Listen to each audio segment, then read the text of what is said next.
única lei: lei do amor.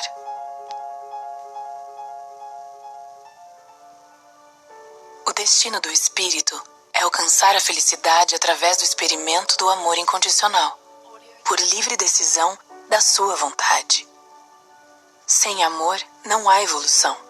Sem amor, não há sabedoria. Sem amor, não há felicidade. O amor é a força harmonizadora e dinamizadora do universo espiritual. Já mencionou a lei do amor em múltiplas ocasiões, mas o que é, na sua opinião, o amor?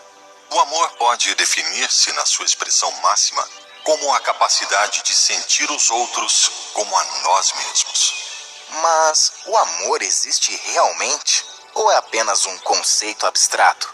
Existe realmente e manifesta-se como uma intensa vibração da essência vital ou princípio espiritual que se transmite a todos os planos da existência, desde o plano espiritual, passando pelo mental e o astral, até chegar ao físico. A manifestação do amor no plano energético é a energia de mais alta vibração, a luz mais brilhante, a luz das estrelas.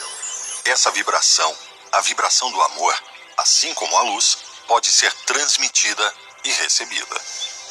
E o que se sente exatamente com o amor?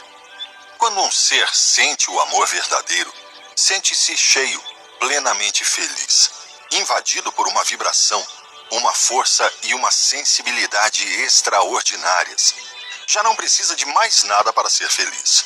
O espírito inspirado pelo amor sente desejo de transmitir aos demais esse bem-estar e ajudá-los a serem felizes porque se sente unido a eles, como se fizessem parte dele. Invadido pelo amor, o seu corpo astral eleva sua vibração de maneira que a aura se expande enormemente e se torna muito brilhante. Quanto mais capacidade de amar tem o ser, mais alta é a sua vibração e maior a energia que é capaz de transmitir. Quando alguém ama, transmite essa vibração amorosa aos outros. Se o receptor ou receptores da mesma forem sensíveis, percebem o amor como uma onda de calor intenso que não queima, uma vibração que percorre alguém por completo, que chega até o canto mais profundo, como se enchesse cada um dos poros da sua alma, provocando estremecimento e fazendo-o sentir como que envolto por uma nuvem de paz e harmonia. Nesse estado de bem-estar interior, a pessoa sente-se otimista, alegre, relaxado, sereno e descobre que os problemas da sua existência não são tão graves. O que descreve parece uma experiência muito mística. Não sei até que ponto é acessível para nós, os humanos. É acessível, mas estão tão materializados que os falta sensibilidade, tanto para dar como para sentir diretamente o amor. É como tentar ouvir rádio ao lado de uma furadeira ligada. Por isso, mais que sentir o amor, o que a maioria de vocês aprecia são os atos que se fazem por amor, ainda que para a maioria se torne difícil de entender o que motiva uma pessoa a atuar dessa forma. E por que o amor é uma lei espiritual? Porque está escrita no interior do espírito. O espírito necessita amar para ser feliz. Na ausência de amor, o espírito murcha como uma flor cortada rente. Se pela lei do livre-arbítrio o espírito necessita ser livre para poder ser feliz, pela lei do amor, o espírito necessita amar para ser feliz. Se unirmos estas duas leis numa só, diríamos que o espírito necessita amar em liberdade para ser feliz. Se o amor é necessário para a felicidade do espírito, por que não nascemos todos amando? É outra das capacidades, a de amar, que o espírito tem que desenvolver por si mesmo no seu processo de evolução. Como já disse, a faísca espiritual, quando é criada, tem em potência numerosas capacidades, mas precisa desenvolvê-las. Uma delas é a capacidade de amar. Desenvolver a capacidade de amar é o objetivo mais importante do processo evolutivo do espírito. O amor é a força harmonizadora e dinamizadora do universo espiritual. como o amor influencia na harmonia do universo? Por um ato de amor existem todos os seres espirituais. O amor é a força que alimenta qualquer impulso criador. O amor é a base sobre a qual se apoia a solidariedade espiritual universal. O espírito, inspirado pelo amor, sente o desejo de ajudar na evolução a todos os outros seres da criação, para que sejam capazes de sentirem por si mesmos a felicidade que emana do amor. Apenas sobre a base do amor se construirá o que é verdadeiro e sólido.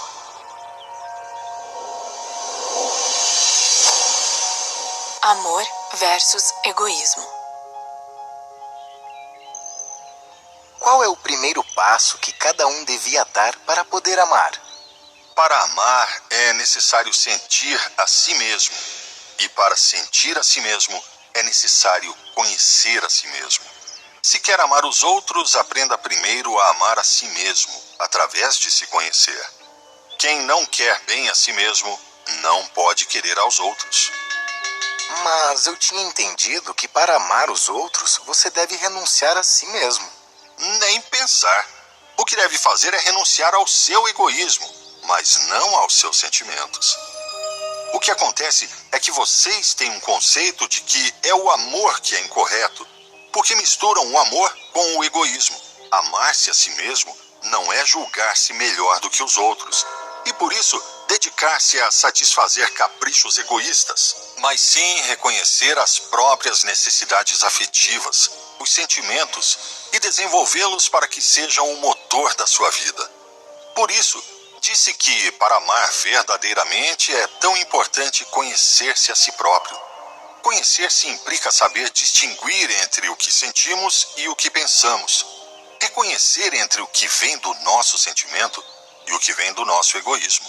Então, como distinguir o que é o amor do que não é? O amor, na sua expressão máxima, tem de ser incondicional. Quem ama verdadeiramente não espera nada em troca. E quem age por interesse não ama verdadeiramente.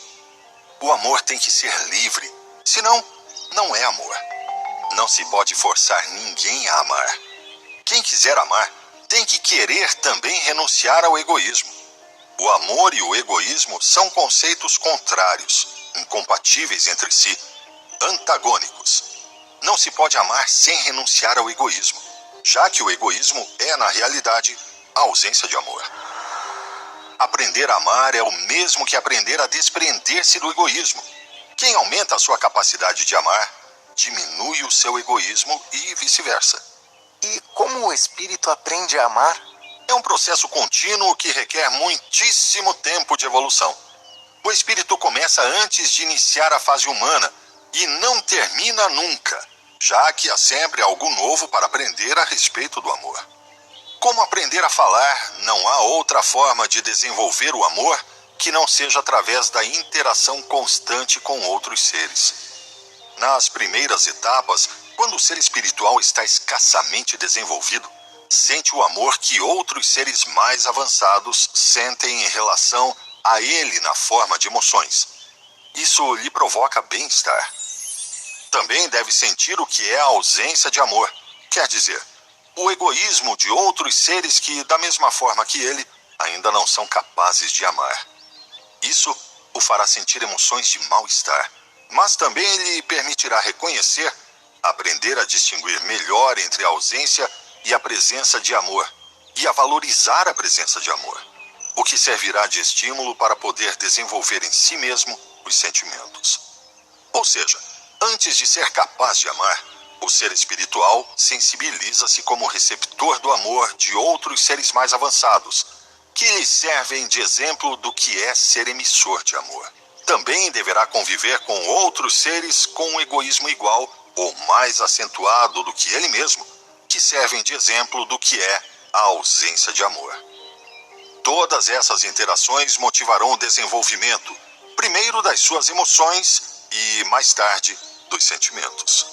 Uma vez que o espírito reconheça o amor que recebeu dos outros, nessa altura já está preparado para ser um emissor de amor. Serão os seres que o amaram os primeiros em relação aos quais vão despertar os primeiros sentimentos de afeto. usualmente em relação a algum membro da sua família, enquanto os outros seres, os que se comportaram com egoísmo em relação a ele, serão inimigos. E os que nunca tiveram relação com ele, simplesmente serão seres pelos quais sentirá indiferença. Nesta etapa, o espírito é apaixonado nos amores, vingativo e rancoroso nos desamores. Chegará outra etapa mais avançada em que o ser não mais irá querer prejudicar os que lhe provocaram dano, porque se dá conta de que o sofrimento em si mesmo é algo negativo, incompatível com o amor, e abandonará a vingança como forma de ressarcimento pelo dano recebido. A esta etapa, poderíamos denominar amor condicional avançado, chegado certo momento, quando o grau de compreensão e de sensibilidade do ser tem aumentado consideravelmente, está preparado para dar o grande salto, o de querer a todos os demais seres da criação, incluindo aqueles que o odiaram e o rebaixaram e o fizeram sofrer o indescritível. Quer dizer que entrou na etapa final, em que se alcança o amor incondicional, aquele amor que anunciavam os seres avançados como Jesus quando diziam: ame o seu inimigo. Com certeza isso não acontece da noite para o dia. Serão necessários milhões de anos de evolução para percorrer o caminho da primeira à última etapa. Poderia resumir essas etapas para que eu tenha uma ideia? Sim, ainda que, como digo, o processo seja contínuo, poderíamos dividi-lo para sua melhor compreensão nas seguintes etapas. Primeira, insensível como receptor e emissor de amor. Segunda, parcialmente sensível como receptor de amor, insensível como emissor de amor. Terceira, sensível como receptor, parcialmente sensível como emissor, o amor condicional. Quarta, altamente sensível como receptor, altamente sensível como emissor, amor condicional avançado. E quinta, totalmente sensível como receptor e totalmente sensível como emissor, que é exatamente o amor incondicional. Qual é a origem das emoções e dos sentimentos e em que se diferenciam? Nos primeiros estágios de evolução do ser espiritual, este só é capaz de sentir emoções que geralmente são apenas uma resposta a um estímulo de natureza exterior. Este desenvolvimento da percepção emocional começa logo em etapas anteriores à humana. De fato, podem observar que muitos mamíferos superiores, como cães, vacas, cavalos ou golfinhos, já são capazes de perceber e manifestar emoções bastante profundas de diversos tipos. À medida que o espírito sente as emoções e começa a levá-las em conta para tomar decisões, está começando a desenvolver o sentimento. Podem considerar que os sentimentos são a forma evoluída das emoções. Pode expor com mais profundidade a distinção e a relação entre as emoções e os sentimentos? Bom, as emoções são de duração curta. Geralmente são ativadas por algum tipo de estímulo, exterior ou interior. Os sentimentos têm uma duração mais extensa. Estão mais profundamente enraizados no espírito e, ainda que recebam a influência do exterior, não têm que ser motivados por nenhum impulso exterior, mas sim pela própria vontade do espírito. Os sentimentos e as emoções estão intimamente ligados. O sentimento é capaz de despertar as emoções. É como a fonte interna da qual emanam, de maneira que, neste aspecto, as emoções são uma manifestação dos sentimentos. Também as emoções, sobretudo as percebidas do exterior, influenciam nos sentimentos e podem ser um estímulo para ativá-los ou para reprimi-los.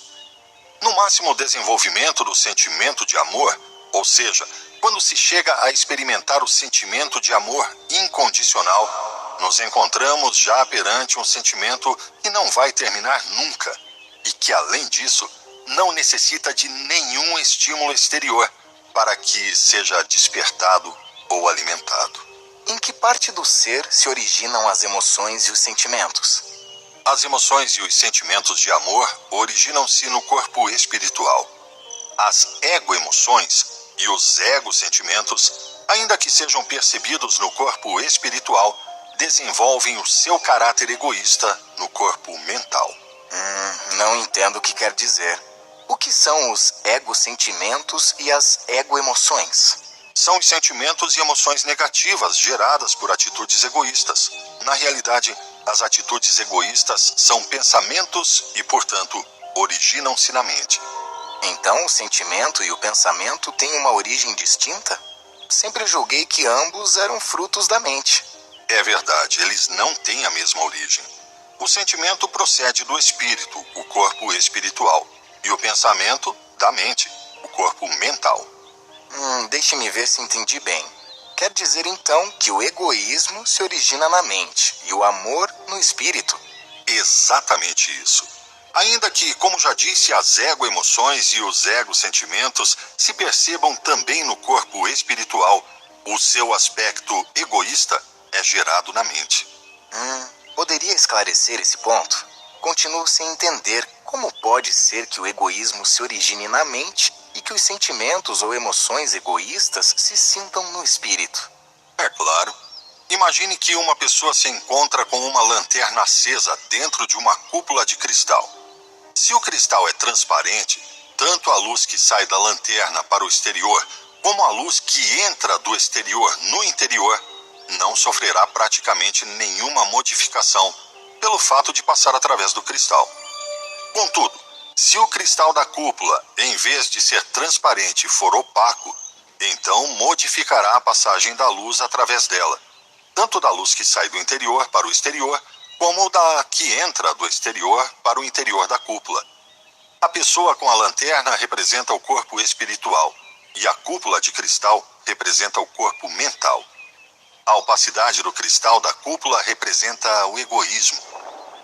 O egoísmo modificará tanto a percepção dos sentimentos e emoções dos outros, a luz que entra, transformando-os antes de tocarem o corpo espiritual, como a expressão ou manifestação dos sentimentos e emoções que procedem do corpo espiritual, a luz que sai, que serão percebidos pelos outros, já com a nuance egoísta de que se impregnaram ao passar pela mente. Continuo sem imaginar bem como funciona essa relação entre amor e egoísmo na própria natureza do ser humano. Como pode acontecer que possamos ser capazes de amar e de ser egoístas ao mesmo tempo? Não poderia me esclarecer este ponto? Sim, claro. Imagine que o ser humano é como uma cebola, em cujo coração está o espírito que irradia a luz, que é o amor. Este centro emissor de luz encontra-se recoberto por múltiplas camadas, de maneira que cada uma destas camadas obstrui um pouco a passagem da luz, até que a soma de todas as camadas juntas impede quase totalmente que a luz saia para o exterior. Cada uma dessas camadas representa uma manifestação do egoísmo que deve ir sendo eliminado progressivamente, para que, finalmente, a luz, o amor, brilhe, se manifeste em toda a sua grandeza. À medida que vamos eliminando camadas, a luz do interior, ou seja, o amor, encontra menos obstáculos para sair para o exterior. As camadas mais externas correspondem ao egoísmo mais primitivo e superficial. São as camadas correspondentes à vaidade. As camadas intermediárias corresponderiam ao orgulho e as mais internas, à soberba. Cada pessoa encontra-se num ponto distinto desse processo. A maioria dos espíritos que habitam a Terra apenas conseguiu se desfazer de algumas das primeiras camadas. Outros conseguiram eliminar também algumas das camadas intermediárias. E uns poucos estão em processo de eliminação das camadas mais profundas do egoísmo. Embora este processo seja progressivo e haja espíritos em todos os graus, podemos tentar classificar os espíritos em 3 grandes grupos, segundo o nível de eliminação de camadas em que estão: espírito amável, vaidoso, generoso, orgulhoso e amoroso, soberbo. Por que os qualifica com 2 adjetivos, um positivo e outro negativo? Porque não quero que na classificação apenas se manifeste a parte egoísta do espírito, mas também reconhecer as qualidades que o espírito pode desenvolver em cada etapa. O primeiro adjetivo expressa a qualidade representativa a qual o espírito pode chegar quando se esforça em desenvolver o amor. E o segundo, o grau de egoísmo em que se encontra. O vaidoso pode ser muito amável, o orgulhoso muito generoso e o soberbo muito amoroso quando está disposto a vencer o seu egoísmo e a lutar pelos sentimentos. Mas não há nada de errado em admitir a existência do egoísmo em cada um de nós e delimitá-lo com clareza, para conhecer e poder superá-lo. O ruim para o espírito seria não querer reconhecer a sua existência, não admitir a realidade de que todos temos uma parte egoísta que devemos eliminar para poder amar verdadeiramente e ser autenticamente felizes. Não reconhecer isso conduz à estagnação espiritual, porque não se pode superar aquilo que não se admite, da mesma forma que não se pode desintoxicar um alcoólatra que não admite que é. Poderia expor com mais detalhe as características de cada uma dessas 3 manifestações do egoísmo, as quais chamou de vaidade, orgulho e soberba? Sim, é claro. Podemos distinguir pelo menos 3 formas de egoísmo que são, desde a mais grosseira até a mais sutil: vaidade, orgulho e soberba. Na conversa do dia a dia, utilizamos essas 3 palavras frequentemente, mas como veremos, o seu significado espiritual é muito mais extenso e profundo e difere em muitos aspectos do significado que constantemente empregamos. Começaremos por defini-las uma a uma e analisá-las nas suas manifestações.